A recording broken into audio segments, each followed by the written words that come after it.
Meu nome é Paulo Davi e você está no meu canal onde lemos as Escrituras e procuramos entender a palavra de Deus. Estamos lendo o livro de Romanos, comentando esse livro, e no capítulo 2 nós terminamos falando sobre, Paulo termina falando sobre a vantagem de ser judeu. E ele deixa muito claro que existe uma vantagem, havia uma vantagem realmente ser judeu, porque o povo judeu foi o povo que recebeu a revelação, através das Escrituras, do único e verdadeiro Deus, que é Espírito, e da forma de agradá-lo, apresentada na lei de Deus. Então eles tinham tanto o ensino, o conhecimento, a possibilidade de conhecimento, através das Escrituras, sobre quem é Deus e sobre o que Deus espera do homem. E essa é uma vantagem importante, já que os não-judeus, os chamados gentios, eles acabaram se tornando presa do próprio homem, que manipulando a fé das pessoas, a busca de Deus que cada pessoa tem, manipulando e submetendo ao controle, desses homens. E isso é uma marca da história, A religião foi a primeira forma de poder, de justificativa de poder. Os primeiros estados que aparecem na história dos povos antigos são estados teocráticos, onde os reis ou se diziam ser Deus, ou eram sacerdotes que submetiam os povos através do temor, do medo, do desconhecimento que essas pessoas tinham de Deus, porque elas não tinham a revelação das Escrituras, uma revelação clara, precisa, revelada pelo próprio Deus de quem ele era e do que ele espera da humanidade. Então essa é a vantagem do judeu. E no capítulo 3, ele vai falando sobre isso, sobre essa vantagem, mas ele vai mostrando aqui, ele deixa claro que o fato do judeu ter a Escritura, o fato de judeu ter nas Escrituras a revelação de quem Deus é, ou de como conhecer a Deus, e do que Deus espera do homem, expresso através da lei, eles não compreenderam, Eles nunca entenderam as Escrituras, eles nunca compreenderam quem é Deus, e eles nunca compreenderam também a essência da lei. E esse é um ponto que Jesus fala muito no Novo Testamento, nos seus embates com os fariseus, com os escribas, é que eles diziam: nós temos a lei, nós temos a lei, nós temos a Escritura. Mas eles tinham, mas não compreendiam. Eles estudavam a lei, mas eles nunca entenderam o que é a essência da lei, por que a lei foi dada. E ele então vai começar falando, Então qual é a vantagem de ser judeu? Aí ele apresenta, Será que ser circuncidado tem algum valor? Tem sim, e de muitas maneiras. E a primeira vantagem é que Deus entregou a sua mensagem aos cuidados dos judeus. Falamos sobre isso. Mas se alguns não forem fiéis, será que por isso Deus vai ser infiel? Ou seja, o fato dos judeus não ter sido fiel, vai fazer com que Deus então seja infiel, jogue tudo fora? Não é assim, de modo nenhum. Que Deus continue a ser verdadeiro, mesmo que todas as pessoas sejam mentirosas, como dizem as Escrituras sagradas a respeito dele. Que fique provado que tu tens razão quando falas, e que sejas vencedor quando fores julgado. E isso acontece muito, Essa questão do homem que vive na injustiça, ele quer repassar as consequências da injustiça do próprio homem a Deus. Então, o homem na sua liberdade fez um mundo caótico. O homem na sua liberdade andou longe de Deus. O homem na sua liberdade devorou uns aos outros. Mas o homem, ele continua querendo culpar Deus das coisas que acontecem no mundo sem Deus, né? A humanidade como um todo botou Deus para fora. Mesmo os judeus que receberam essa missão, esse chamamento, essa vocação de poder conhecer a Deus através da revelação, de poder conhecer o que é que Deus quer do homem, espera do homem, ou seja, como nós podemos agradar a Deus, eles não fizeram.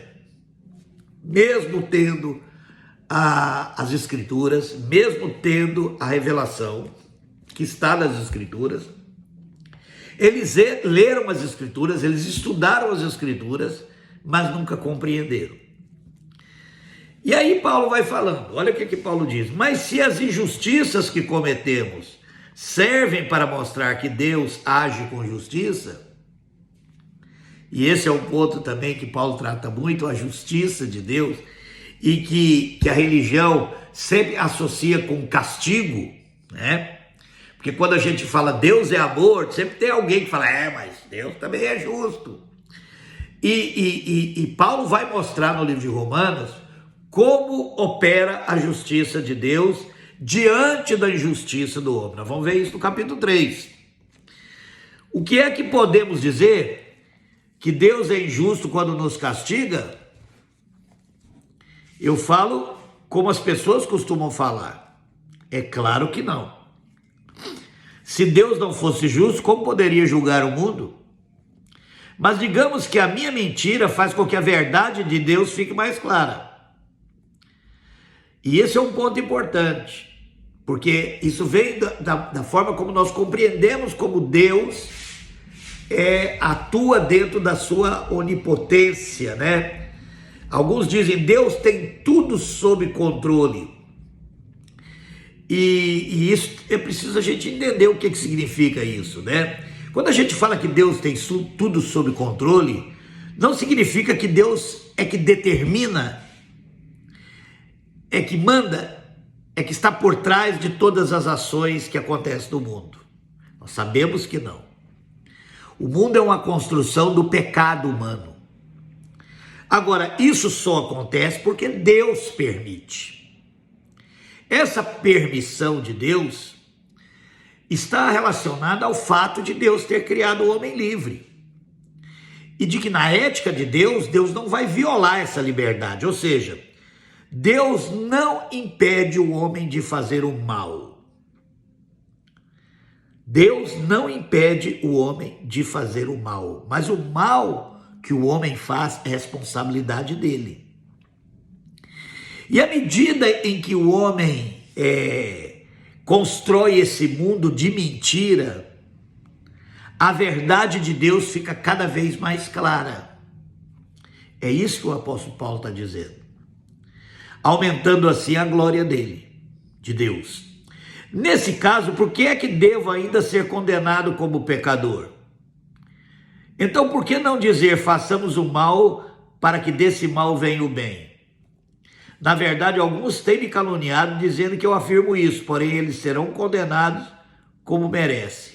Olha só, se esse pensamento fosse certo, Deus estaria por trás do mal.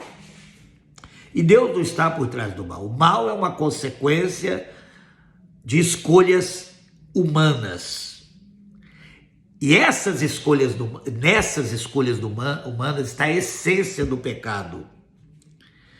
E eu queria, falando sobre a questão do pecado agora, eu queria recomendar o estudo desse livro, Teologia Sistemática de Charles Finney. Esse é um livro que para mim, na minha história de leitura e de estudos, me esclareceu bastante. E bateu muito com algo que eu já vinha desenvolvendo nas minhas leituras das Escrituras, que é a essência do pecado. Afinal de contas, o que é o pecado? E o Charles Finney, ele mostra claramente que o pecado tem a ver com escolha moral. Então aquela ideia de que o pecado é herdado de pai para filho, que é uma das doutrinas estabelecidas lá no catolicismo romano, na época de Agostinho, né? Que trouxe a ideia do pecado original, e como Calvino, Lutero eram agostinianos, isso passou para o protestantismo, aquela ideia de que o pecado é herdado de pai para filho. Aquela ideia de que desde lá dos primeiros, Adão e Eva pecaram, seus filhos nasceram já pecadores.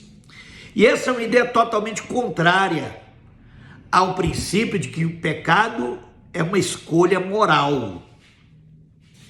O pecado é uma escolha moral. E o Charles Finney, ele fala uma coisa que para mim é muito clara com respeito a esse aspecto da antropologia humana, que o pecado é o egoísmo humano, né? Que é aquilo que, quando o homem decidiu adorar a si mesmo, quando o homem coloca a si mesmo no centro de tal forma que ele começa a passar por cima do seu próximo. O pecado se manifesta na relação com o nosso próximo e, consequentemente, na relação com Deus. E para mim esse é um ponto muito claro. Quando eu leio as Escrituras e ouço a palavra pecado, eu sempre tenho esse entendimento, que o pecado é o egoísmo humano. É a manifestação do egoísmo humano. Deus nos fez com um ego, Deus nos fez com liberdade. Mas quando nós nos colocamos acima dos outros, a tal ponto de sair atropelando o nosso próximo, então nós estamos em pecado. E acompanha esse meu pensamento. Verso 9. Então será que nós, os judeus, estamos em melhor situação do que os não-judeus? De modo nenhum. Mesmo que o judeu recebeu as Escrituras, mesmo que o judeu recebeu a Escritura que revela ao homem sobre Deus e sobre a sua vontade, ele não está em melhor situação, porque não adianta você ter as Escrituras, e é isso que Paulo está falando, se você não compreendeu ela. Não adianta você ter a lei escrita se você não entendeu que a lei trata justamente da questão do egoísmo humano e regula a nossa relação com o nosso próximo. Já mostrei que todos, judeus e não judeus, estão debaixo do poder do pecado, do poder do egoísmo. Como diz as Escrituras Sagradas, presta bem atenção, não há uma pessoa que faça o que é certo. Não há ninguém que tenha juízo, não há ninguém que adore a Deus. E a gente já falou sobre isso, que todos esses sistemas de adoração criados pela religião é centrado no próprio homem. É impressionante como as pessoas elas não conseguem enxergar que mesmo os cultos religiosos do cristianismo têm o homem como centro. Porque essa ideia de culto, de reunir num lugar para cantar para Deus, para ficar falando, entoando louvores para Deus e exaltando homens, não passa de idolatria. Porque não foi isso que Deus pediu para nós fazermos. A Bíblia fala que nós devemos amar o nosso próximo. Jesus fala sobre isso na parábola do samaritano, que tanto um sacerdote como um levita subiam para o templo para adorar e passaram de largo sobre aquele samaritano caído no caminho. Ali deveria ser o culto a Deus, servir o próximo, né? Abrir mão de um interesse pessoal, de uma coisa que traz satisfação pessoal para poder ajudar alguém. E esse é o problema, né? A religião, ela juntou os crentes num lugar e eles ficam ali coçando um as costas dos outros, cantando para Deus como se fosse isso que Deus tivesse pedido, né? Jesus disse muito claro que chegaria a hora que não ia adorar nem em Jerusalém, hora culto, nem na montanha, como os samaritanos faziam, também culto, mas que o Pai procurava adoradores que o adorariam em espírito e em verdade. Mas vamos continuar. Todos se desviaram do caminho certo, todos se perderam. Não há mais ninguém que faça o bem, não há ninguém mesmo que faça o bem, olha bem. Todos mentem e enganam sem parar, mentem para o próximo, mentem para si mesmo. Da língua deles saem mentiras perversas, e dos seus lábios saem palavras de morte, como se fosse veneno de cobra. A boca deles está cheia de terrível maldição, eles se apressam para matar. Por onde passam deixam destruição e desgraça. Não conhecem o caminho da paz e não aprenderam a temer a Deus. Não aprenderam. Mesmo o judeu que tem o ensino das escrituras não aprenderam a temer a Deus. E esse temer a Deus significa não aprenderam a fazer o que Deus pede de nós. Nós sabemos que tudo que a lei diz é dito para os que vivem debaixo da lei. Isso a fim de que todos parem de se justificar e a fim de que todas as pessoas do mundo fiquem debaixo do julgamento de Deus. Pois ninguém é aceito por Deus por fazer o que a lei manda. Porque a lei faz com que as pessoas saibam que são pecadoras. O que Paulo está querendo dizer isso? Que por causa desse egoísmo, do pecado, ninguém consegue ser justificado com a lei, porque a lei vai contra esse egoísmo. Então o que as pessoas acabam fazendo é usando a lei para ser mais egoísta ainda. Foi o que os judeus fizeram. Eles se tornaram racistas, eles se tornaram, criou-se um sentimento dos judeus de superioridade, de ser melhor do que os outros. Eles começaram a usar a lei para condenar as pessoas, para se exaltar, para se justificar, tá? A lei, ela foi feita na prática para ser um espelho, que o homem, ao tentar obedecer a lei, ele encarasse a realidade, que ele é um ser egoísta, que ele está debaixo do poder do pecado, que na relação com o seu próximo, ele se coloque em primeiro lugar e passe em cima de quem for preciso. E isso dentro da religião, porque é isso que a gente vê na religião. As pessoas que se tornam religiosas, elas se tornam orgulhosas, presunçosas, elas só sabem apontar o dedo para condenar aqueles que elas chamam de pecadores, porque elas não entenderam até hoje o que é o pecado, que o pecado não tem nada a ver com condutas morais, ainda que condutas morais possam expressar o pecado, mas a essência do pecado é o egoísmo humano. Então você pode ser um pecador, um terrível pecador dentro da religião, se você usa a religião para se exaltar sobre o seu próximo, para se justificar, para querer ser mais do que os outros. Tudo isso é ação da religião humana.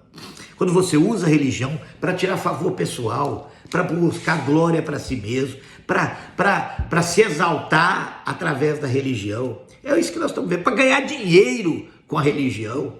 Tudo isso é pecado, isso é pecado. Mas o religioso acha que pecado é só aquilo que os não religiosos, porque agora o gentio para o religioso é o não religioso, é o não cristão, né?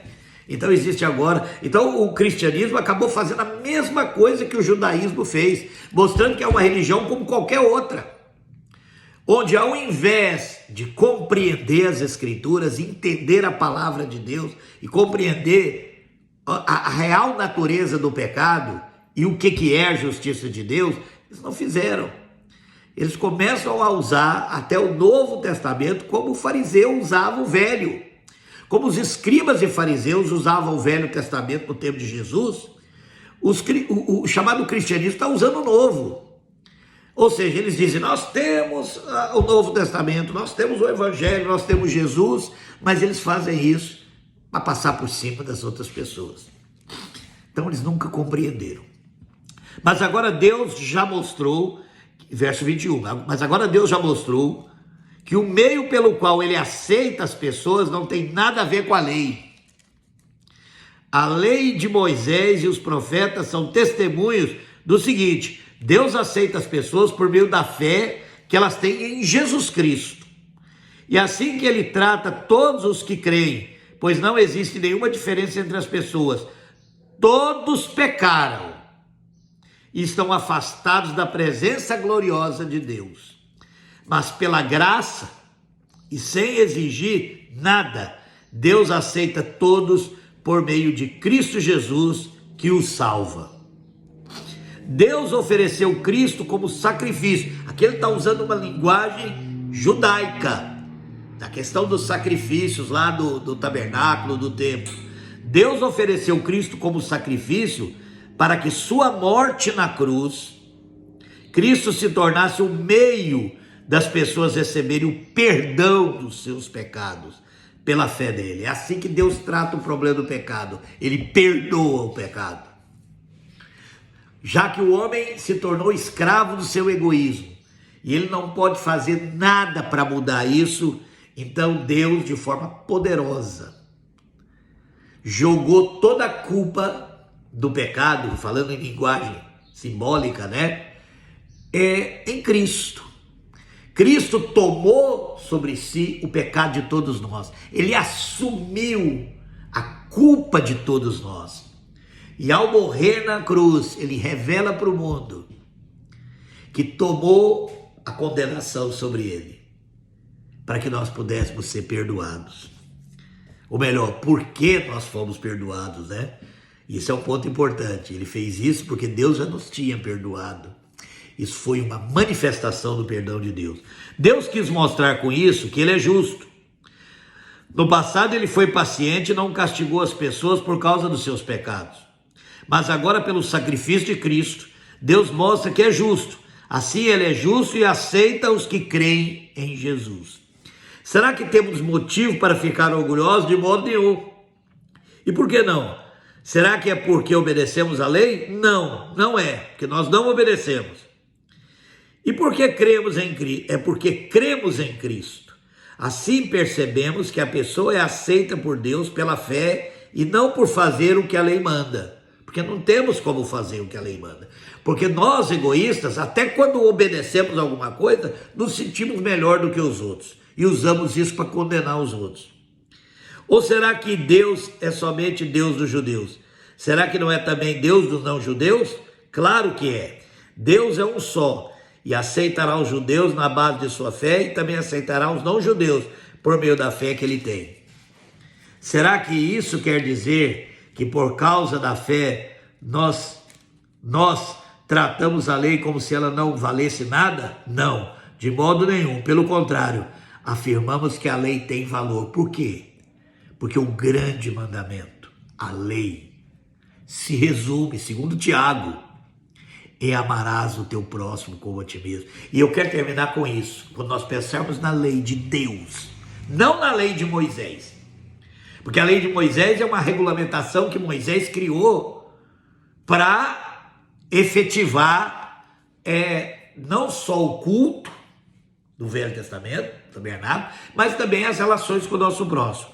Mas eu estou falando sobre a lei de Deus que inspirou a lei de Moisés até certo ponto. A lei de Deus que permanece para sempre, que é amarás o teu próximo como a ti mesmo. Que Deus nos abençoe.